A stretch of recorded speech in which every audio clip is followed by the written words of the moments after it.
व्रत वैकल्य ते पूर्ण सिद्धित्वाला जातं. आणि यासाठी भावाचं जर उदाहरण द्यायचंच झालं तर रामायणातील उदाहरण द्यायचं झालं तर शबरीचा भाग. शबरी एक भिल्ल राजाची मुलगी होती. तिचं लग्न ठरलं आणि तिच्या लग्नामध्ये दावत द्यायची ठरवली म्हणून 10-12 बकऱ्यांना वगैरे कापण्याचं ठरवलं, कारण त्याची दावतच ती होती. शबरीच्या मनामध्ये एकच विचार आला, जर माझ्या एका लग्नामुळे जर एवढ्या निष्पाप प्राण्यांचा जीव जाणार असेल तर मी लग्नच करणार नाही.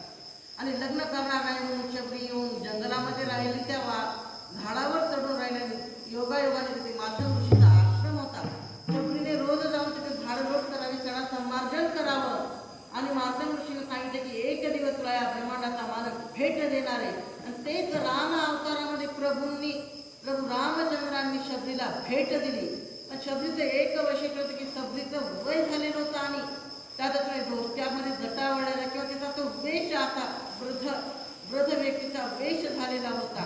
तरी देखील शबरीने ती बोऱ्या आणली आणि ती स्वतः चाखून मग प्रभू श्री रामचंद्रांना दिली. इथे दुसऱ्या एखाद्याला किळस आली असती, पण देव हा भावाचा मुकेला आहे. देवाला नैवेद्य दाखवण्याशिवाय त्या नैवेद्य पाठीमागली भावना आणि त्या व्यक्तीच्या मनातील भाव आणि भाव जरी असला तरी देव काही आपल्याला म्हणत नाही की तुम्ही तुमचे सर्व कामधंदे सोडा आणि माझ्याच भक्तीत लीन व्हा, माझंच नाम संग्रह करा. देव तर असं म्हणतो की आपण कामामध्ये काम केलं पाहिजे. समजा आपण घरी एखादं काही लिहित असतो किंवा वाचत असतो, त्यावेळेला आपण देवाचं नाम संग्रह करू शकतो. आपण कुठे चालत असो, प्रवास करू शकत असो, त्यावेळेला देखील आपण देवाचं नाम स्मरण करू शकतो. आणि जे काही आपल्या संसारातील सुख असतील किंवा दुःख असतील, दुःखाच्या वेळेस प्रत्येकालाच देव आठवतो, पण कधीतरी त्या सुखामध्ये देखील आपल्याला त्या देवाची आठवण झाली पाहिजे. आणि देवावर भाव ठेवून देवाचं नाम स्मरण करावं. हेच जगद्गुरु तुकोबाराय अभंगाच्या दुसऱ्या चरणात सांगतात.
आपलं लक्ष घराकडे लागतं.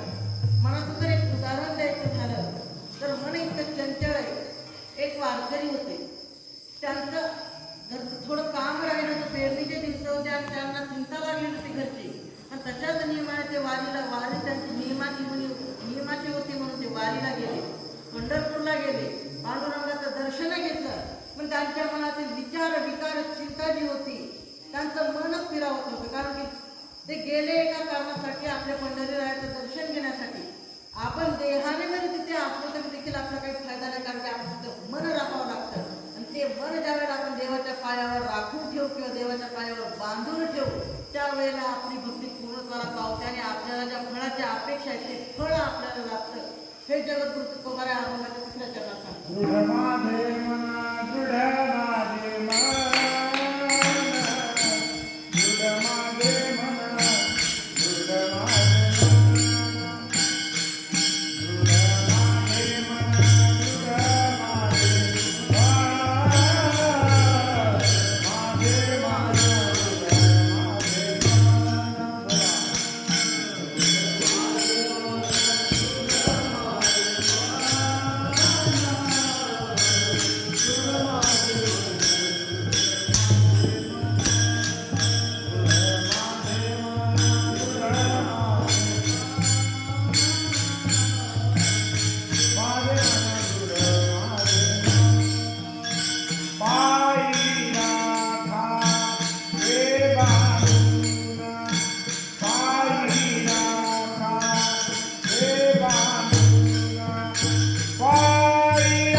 देवाकडे देवाची प्राप्ती करण्यासाठी आपल्याकडे 5 प्रकारच्या वाट आहेत. ज्ञान, वैराग्य, भक्ती आणि कर्म.